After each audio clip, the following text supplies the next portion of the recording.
गोरखपुर से आइल बा सोनार छोटकी नदी।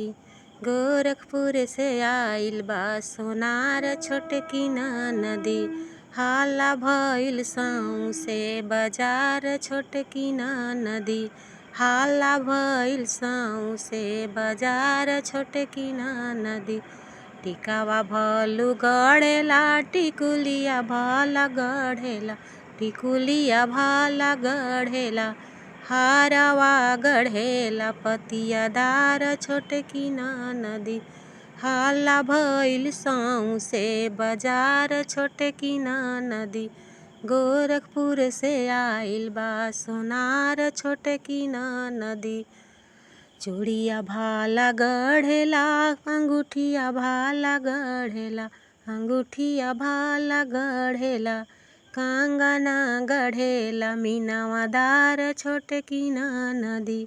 कंगना गढ़ेला मीनावादार छोटकी नदी। हाला भइल सौंसे बाजार छोटकी नदी। गोरखपुर से आइल बा सोनार छोटकी नदी। पैजनी भल गढ़ेला बिछुआवा भाला गढ़ेला।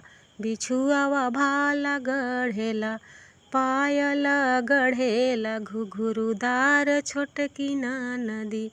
पायल गढ़ेला घुघुरुदार छोटकी नदी।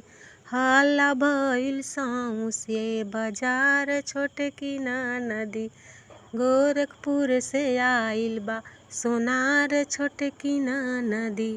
गोरखपुर से आइल बा सोनार छोटकी नदी।